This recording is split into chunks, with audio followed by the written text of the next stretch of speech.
So if you ever watch the critique shows that I used to do with my buddy Don Komarechka, you will be familiar with today's guest. Today, it's all about the birds. Let's go behind the shot.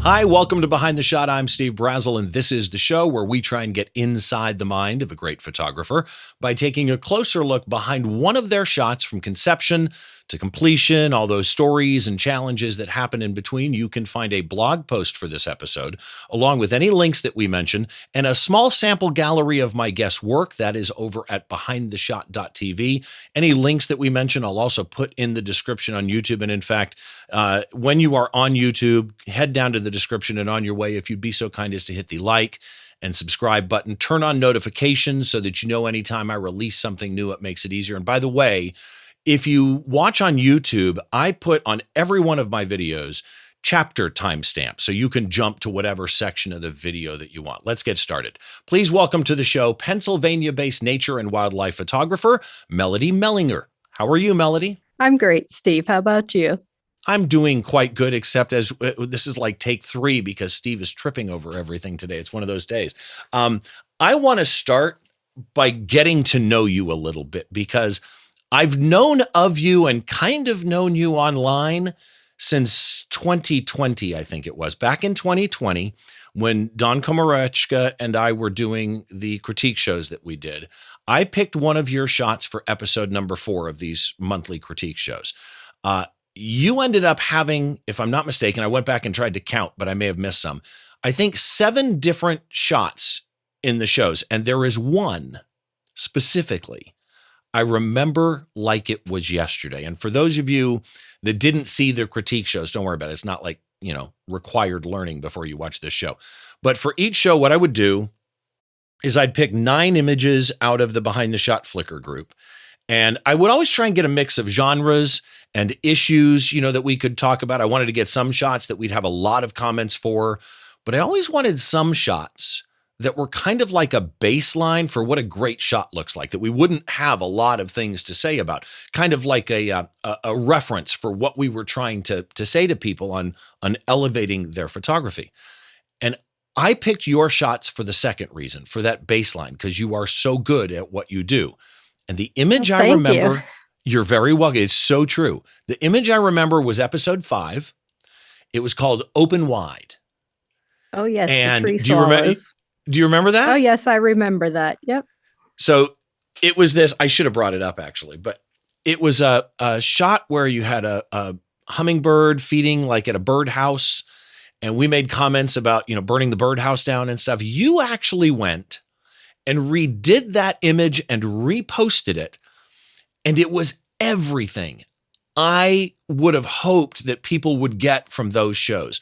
Between you and my friend Terrell Woods, who unfortunately we lost 2 years ago, that just kind of made that show for me. So that's where I want to start. The reason I did this long setup is I want to start there because I'm a huge proponent of getting, useful critiques. Yes, absolutely.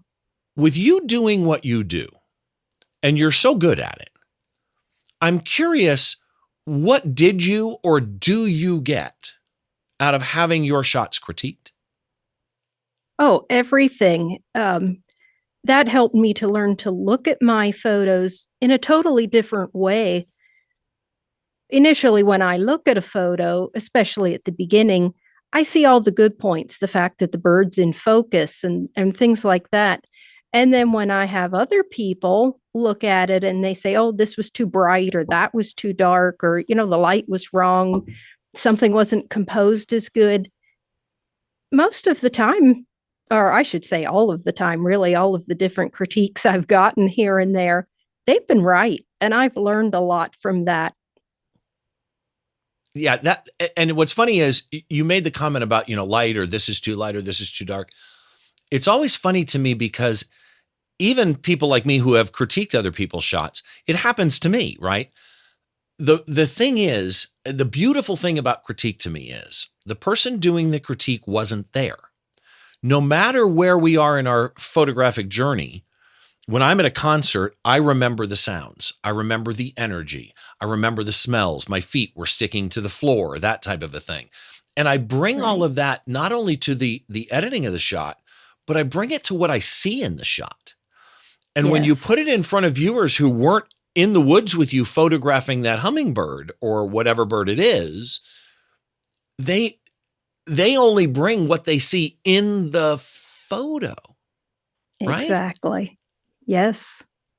It's such a wonderful thing. So let's do some general photography stuff. And the first question I have is about your gear because it's intriguing to me. I believe you still use a Canon 5D Mark IV, not a new mirrorless body. Is that correct? That is correct. Do you feel you're missing anything? Since your show with Jeff Cable and talking about some of those newest cameras he used at the Olympics, yeah, maybe I do a little bit. So I'm curious. Well, there's a couple of different ways to go with that. Why haven't you upgraded? I mean, I suppose it could be budgetary. It could be that you're making sellable images with that camera. It's kind of an interesting thing It's people some need of to be both, reminded of. actually. Some of both. It definitely is somewhat budget. Those cameras are really expensive yet, Right. and I am getting reasonable images with the gear I've got. But I think someday I'm probably going to upgrade to one of the newer mirrorless ones. They can do some pretty amazing things. Yes, they definitely can. I still have people that are bird photographers, though, ask me questions all the time on, you know, issues that they're having with focus when a bird is up in a tree. What do you say when other photographers that talk to you about upgrading to mirrorless? What do you say to people that want to upgrade? Because you're the perfect example of this. You make images that are 100% marketable and sellable with a Canon 5D Mark IV, which is much older technology, right? So when people want to upgrade just because they want to upgrade, but they may not actually need to, what is your reasoning for that you would say to somebody? Um, Probably that make sure you're getting the most out of the gear you already have, because if you're not getting the most out of the gear you currently have, you probably won't out of newer and better gear either. If you have already maximized the capability of the gear you have, then maybe it is time to think about upgrading. It was something that I really considered when I did upgrade from the Rebel T6i to the 5D4 was, should I wait for the mirrorless market to come along a little further? There was still a lot of bugs in some of that yet when I decided I was at the max capability of the Rebel. And I just didn't feel like maybe the mirrorless system was quite where I wanted it to be. And so I took the opportunity to buy the 5D Mark IV, and I was happy with that. I still think that was a good decision. I was maybe not quite done with the challenge of the DSLRs at that point. Mirrorless and some of the advantages of its autofocusing system almost felt like cheating. I think I'm ready to start cheating, though, if that's the case. Yeah, I'm using a 5D Mark IV with a 24-70 2.8 as my webcam here. I mean, it's a phenomenal camera. It's one of my favorite cameras of all time. Your bird photography has an interesting common thread to me. I look through your site. I do this with everybody that's going to be on the show, and I try and find a common thread. And your photos have this common thread to me that is difficult. I see it. I recognize it when I see it. It's difficult to put into words, and the best I could come up with is your images have a bright, airy, ethereal feel. Does when I say that, does that resonate I with you? see what you mean. I understand what you mean. That's partially my editing, partially my choices in the field because I like that look. Okay, that makes so it is somewhat intentional then. Yes, it is. So, and I guess again, this was really hard to put into words. I put a lot of thought into trying to sit back and go, there's something there. I see it in every shot, but your style, it kind of emphasizes subject separation in a way. Regardless of how cluttered the scene is with branches or leaves or whatever the case might be, your style emphasizes that your subject, when I, the viewer, look at your shot, there is no mistaking what I'm looking at, right? It's It's front and center. Your processing accentuates that. How does that style, that bright, airy feel, come into your mind? As you're shooting, I'm sure you have this picture that you're taking in your head. How does that formulate for you? I'm not quite sure how to answer that. The bird is always what I want to show off in the photo. That is my whole subject. I do like when there's natural habitat and so forth around it, but still the bird is my sole subject. And so in setting up a shot, I will move around to get the bird in a clear area so that there isn't clutter behind it. That's not always possible out in the field, but as much as possible, I look for clean backgrounds. And then, like you said, in the editing, I bring that out even more. Yeah, okay, that makes complete sense to me. So I ask most guests this question, and I want to start not bird photography, right? I want to start more general, generic. Okay. In general, what makes a photograph great?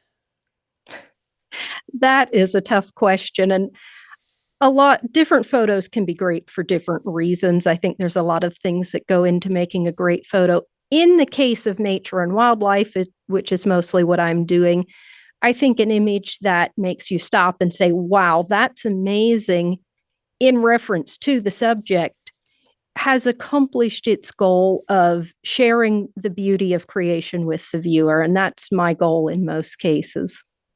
Okay, that makes total sense to me. So now let's go bird photography. What makes a great bird photo?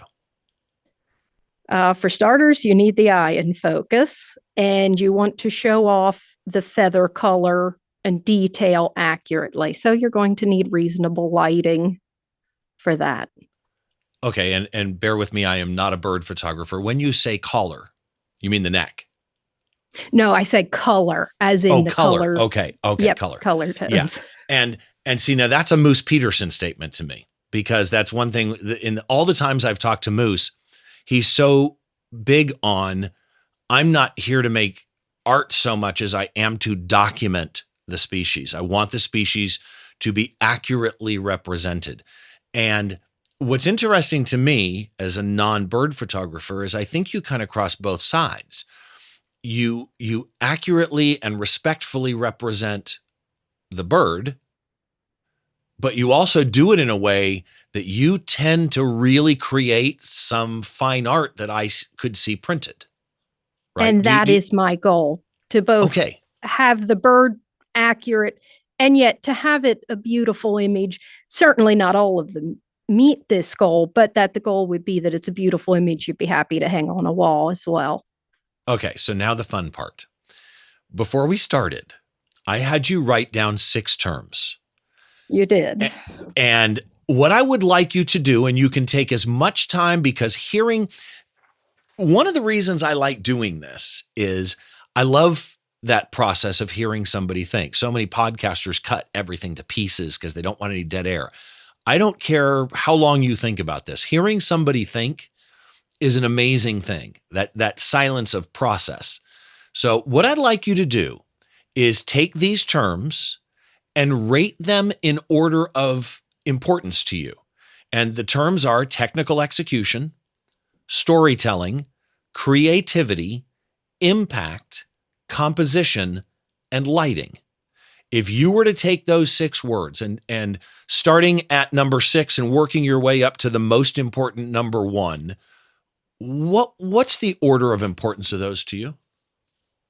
Well, I might get a little mixed up in the process here. In a lot of ways, I probably, and this would not be the norm for most photographers, but because I am thinking about bird photography, I probably would put storytelling about at the bottom, because I like when I can tell a story with a photo. If I get some behavior, some interaction between 2 birds, that's fabulous. But a lot of the time, I am looking at this more as portraits of the birds. So storytelling, in a way, does become less important than some other aspects. So I would probably put the storytelling at the bottom of that list. There again, creativity might be somewhere a little lower, because again, I'm looking at this as a portrait. rather than a story. So let's put creativity at 5. I know that's not normal for most photographers to place that low. Then I might say technical would come in at 4. Technical is really important to me, and yet a great picture doesn't always have to have, I don't always have perfect lighting in my images. Matter of fact, I had an image quite some time ago that was very dappled light. So it had some very bright spots.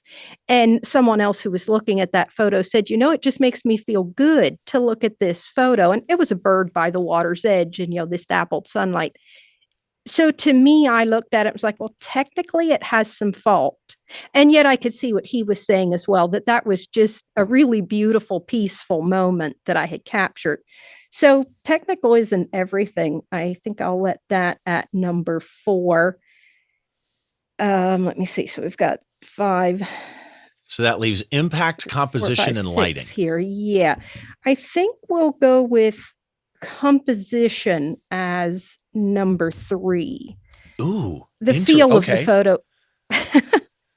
Like I said, mine might be a little strange choice here, but I would probably put composition number 3. Lighting would be number 2, because with trying to bring out the proper colors of bird feathers, lighting is just about everything.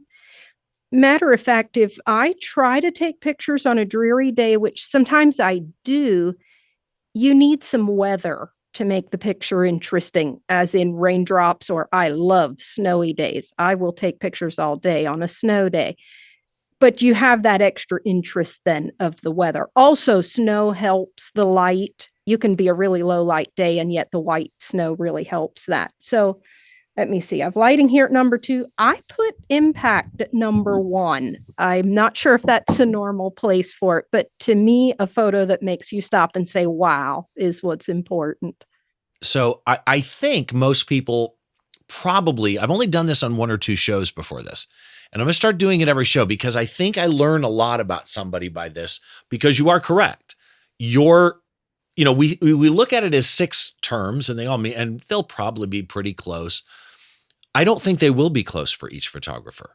I think impact will usually be near the top. I think for some photographers, technical might be second or third.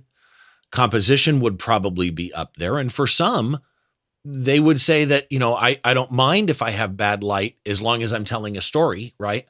The more Sure. photojournalistic type approach to Right. things.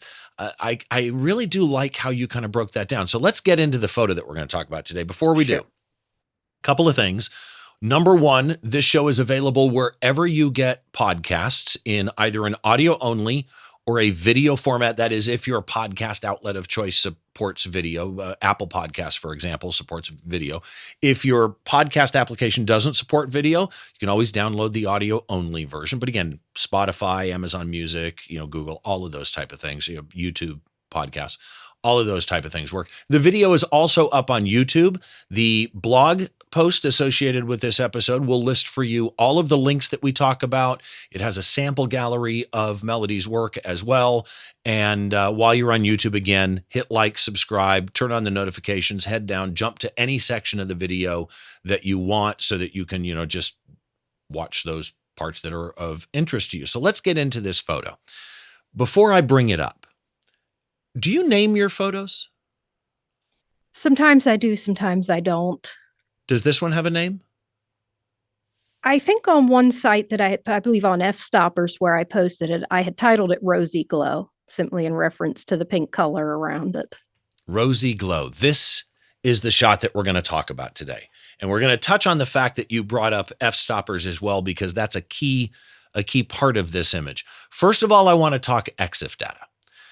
Looking at the EXIF in this, I see that it was your Canon 5D Mark IV. Yes. You had a 100 to 400 lens plus a teleconverter. So your effective focal length on this is 560 millimeters. Yes. And then your exposure is really fascinating to me. Your f8, which makes total sense to me. Your 12,500, which with a hummingbird makes total sense to me. And then you're at 3,200 for your ISO. Manual mode.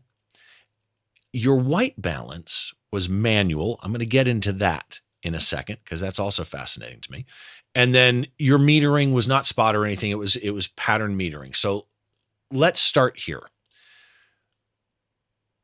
What do you know what your white balance was set to, the manual white balance? Or do you have a setting you always use? I don't know for sure what it was on this image. I didn't look that up, but it's often between, I use the Kelvin rating, and it's usually between 5200 and 5600, depending on the day's light. Why do you manually set your white balance instead of auto when I'm assuming you shoot raw and you could sync them all later?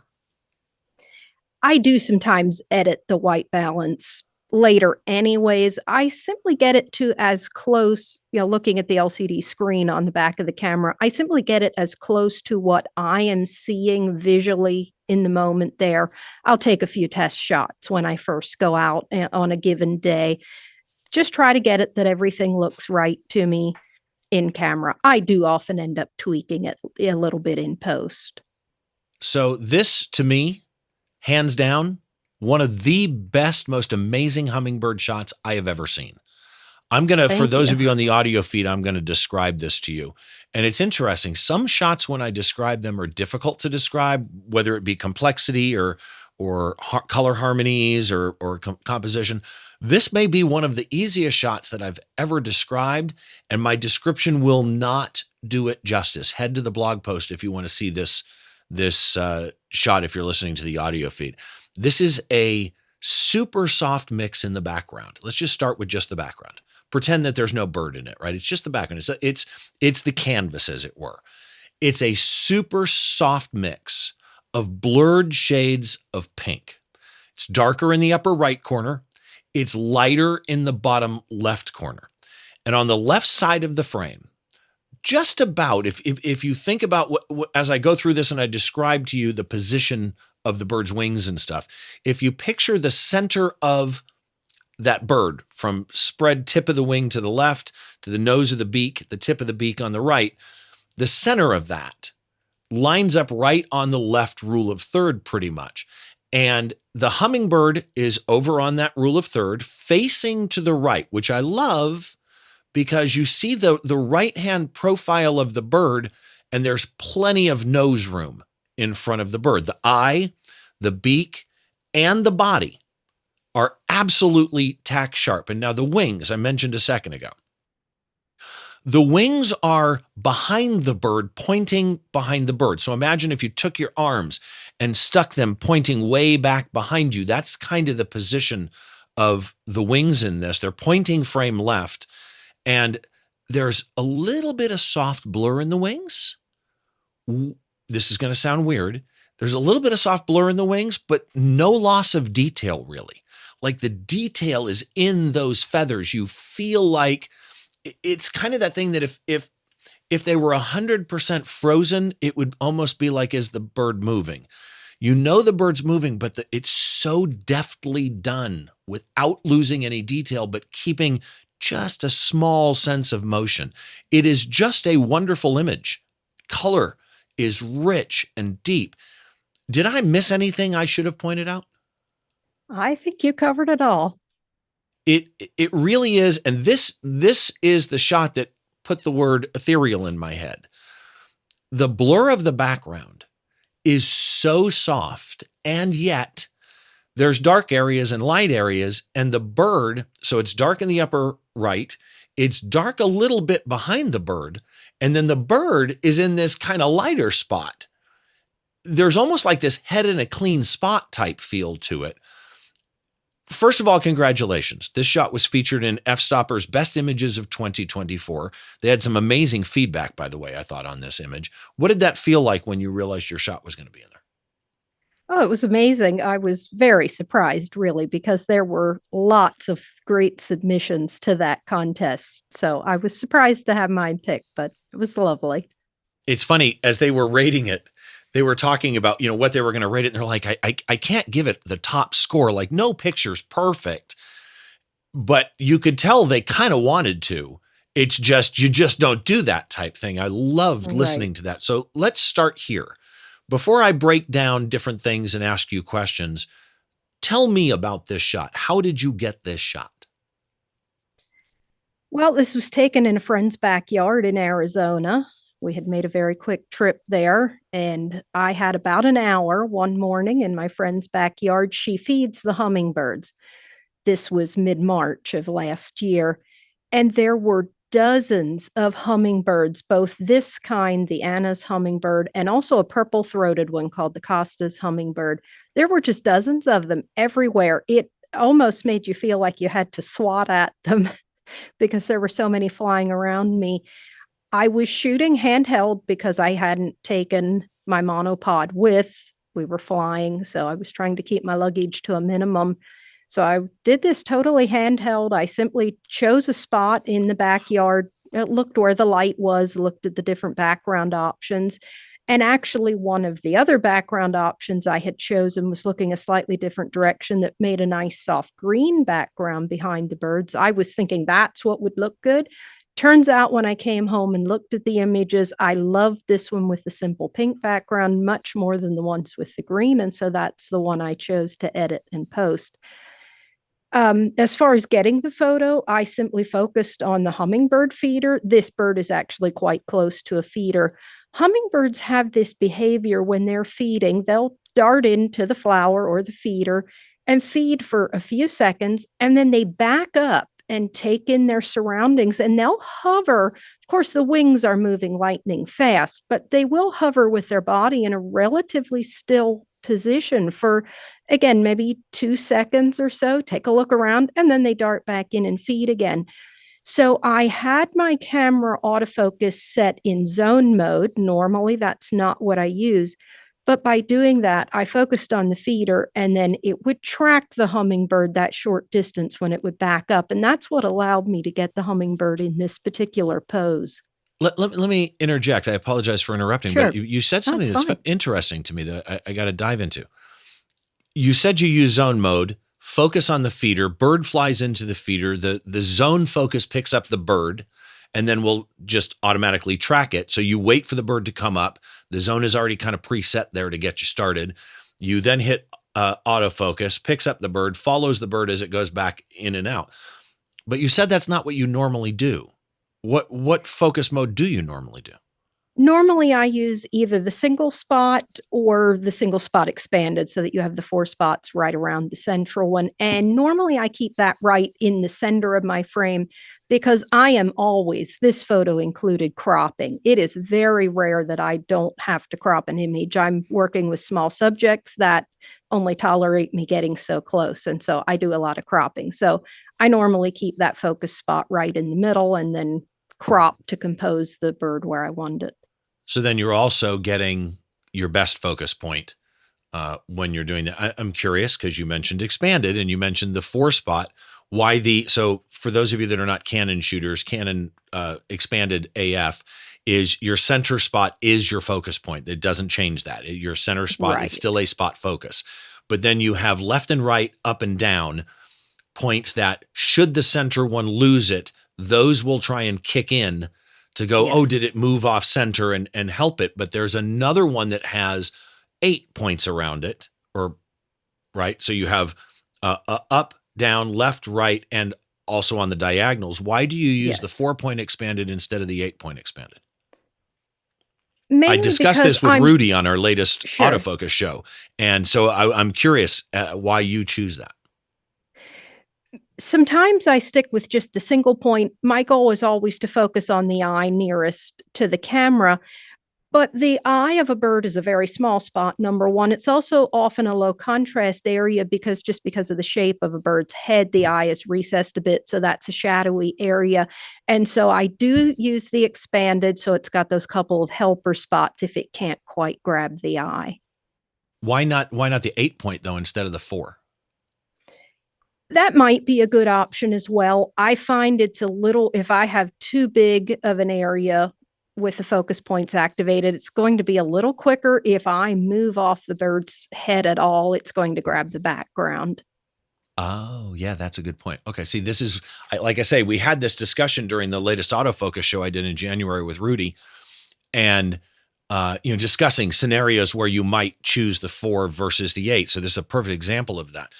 You were there for an hour photographing in this friend's backyard. Do you know how many shots you probably took in that hour to end up with a shot like this? I took a couple of hundred. I don't know the total amount. I think I came home with around 700 or 800 photos, but I had done some other photography while we were there. Not a lot, though. So you mentioned planning, which I love. One of my questions was going to be how much of this was planned? Because sometimes the bird is where the bird is and you're going to get the background that you want to get. But you mentioned specifically that there was an area with a green background and there's an area with this more pink rosy type background. One of the things FStoppers mentioned in their video was that background, specifically because there's no sky blue in here. Like you're not shooting at a bird flying with the sky behind it. You're photographing, it against a background because it's down ground level, feeding off a feeder or off a flower or something like that. And they were questioning what this background was. Is this plant life? No, it's not. It is a wall. And initially, when I posted the picture, I was thinking that it was in the landscaping, there was just a low masonry wall that was kind of a pink color. And so I was thinking it was probably that. But when I did go back through and looked at the whole series of images, I'm still not 100% certain, but I think this might actually have been the wall of the house. The feeders were hanging just outside a kitchen window, and the house itself is just a stucco type of, and it's an ivory color. So why it showed up pink, I'm not sure. This was fairly early morning light, which will have a little more your rosy colors.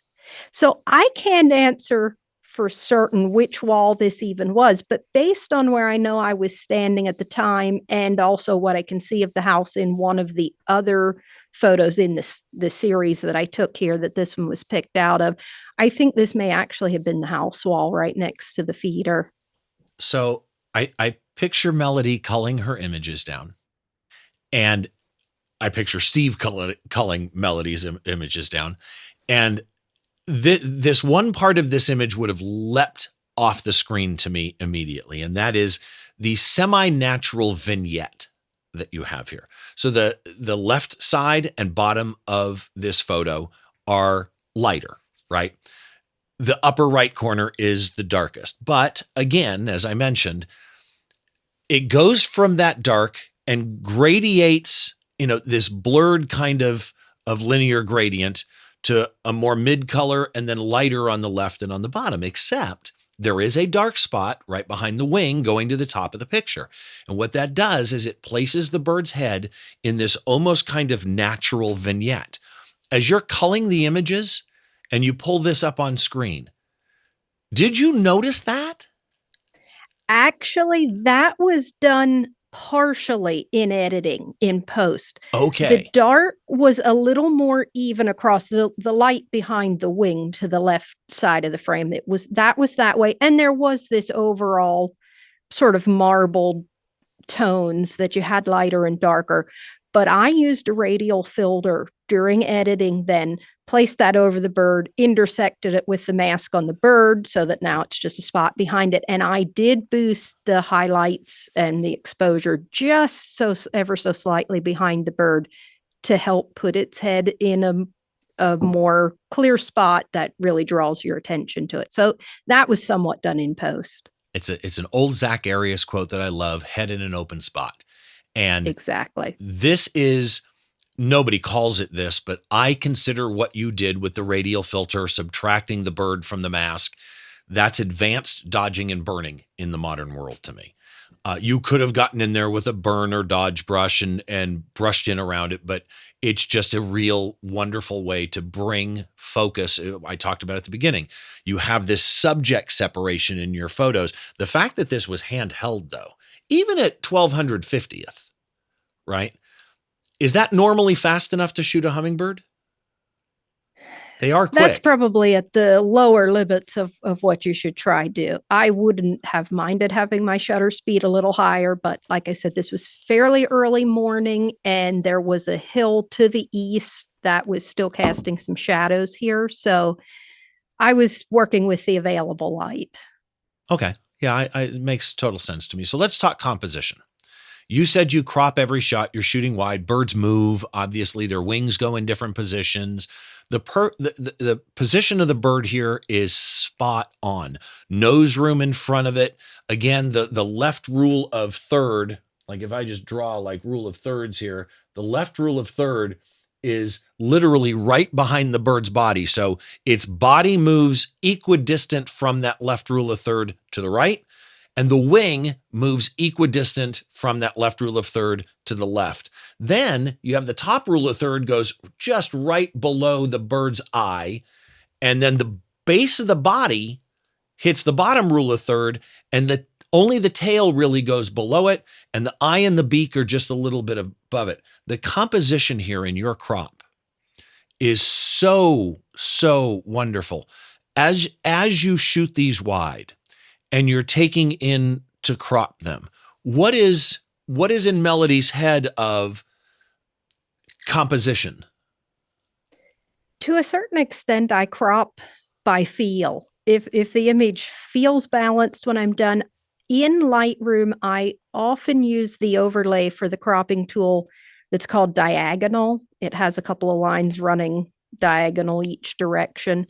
And I find just the shape of a bird's body often works well with that particular tool. And so I'm usually trying to line it up on those diagonal lines. But if there's some other element in the image that makes it feel more balanced somewhere else, then I just go with that.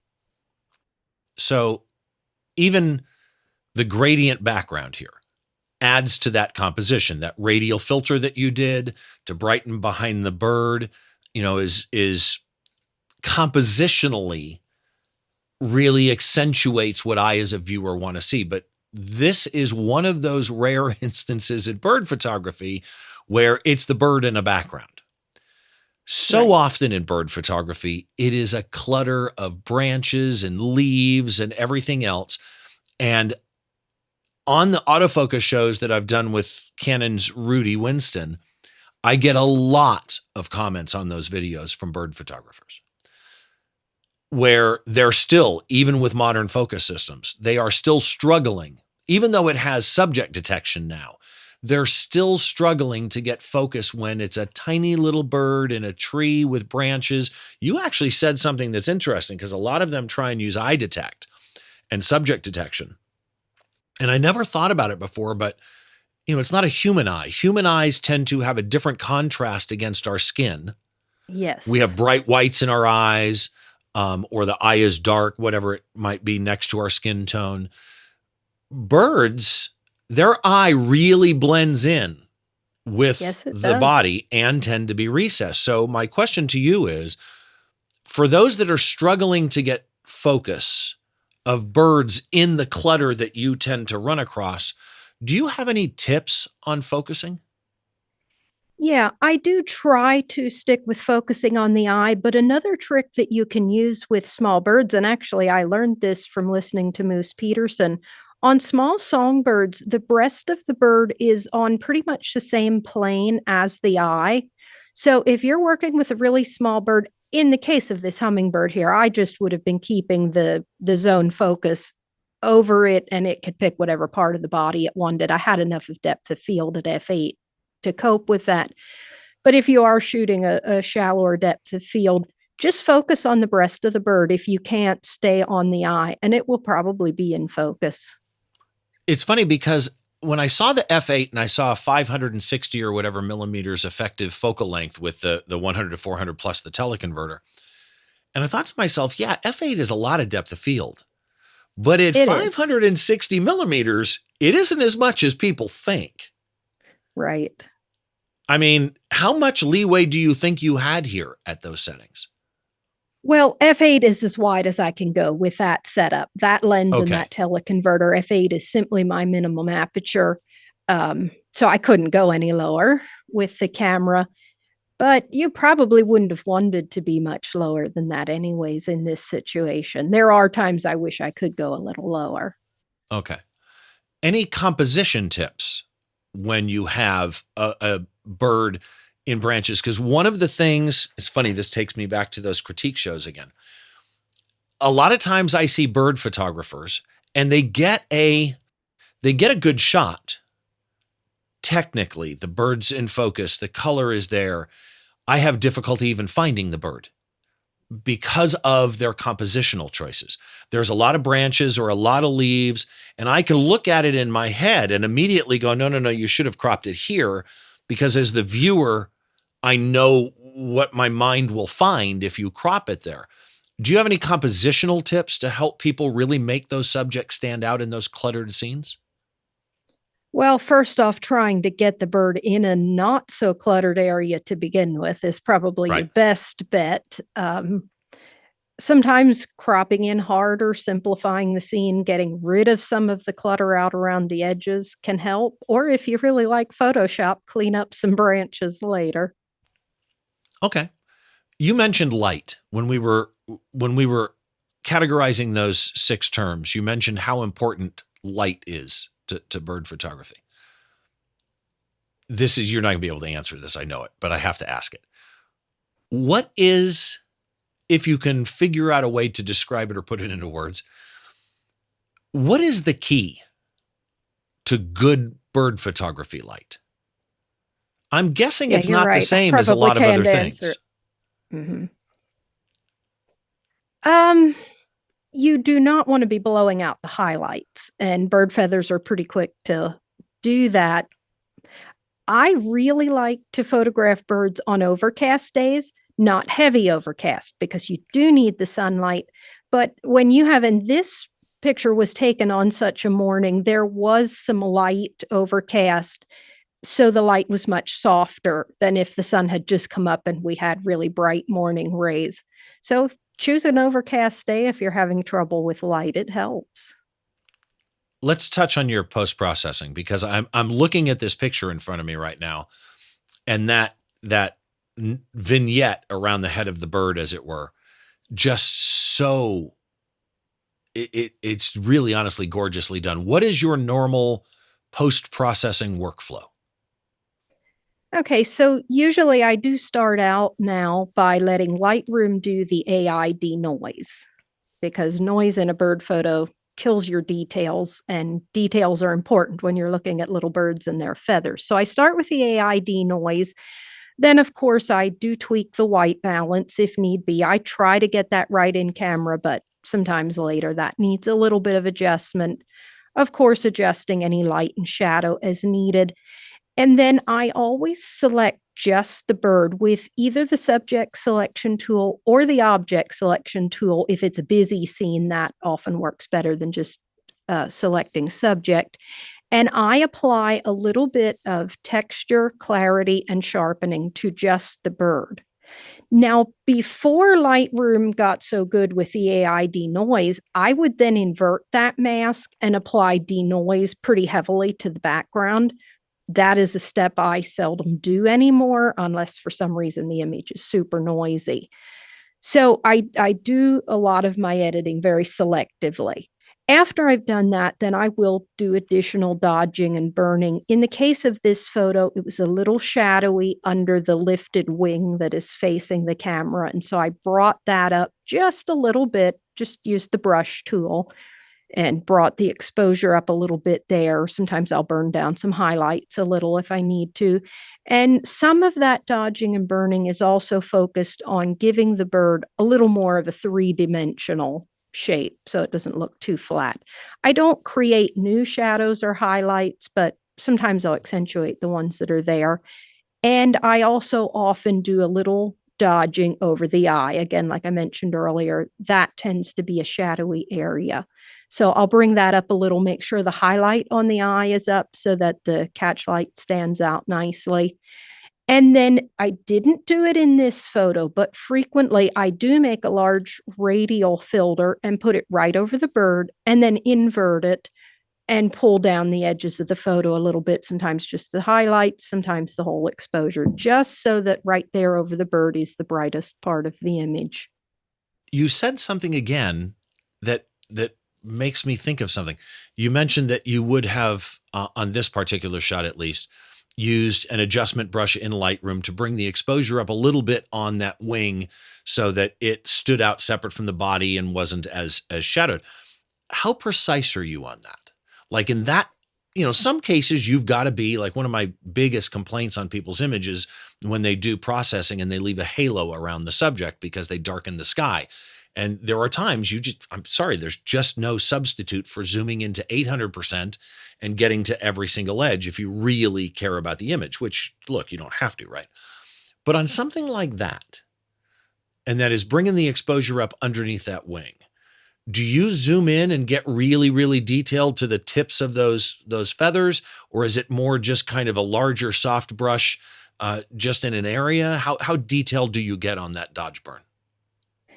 It depends on the photo, but I do zoom in often to at least 200% so that and I will err on the side of not going all the way to the edge rather than risk getting a halo around something too.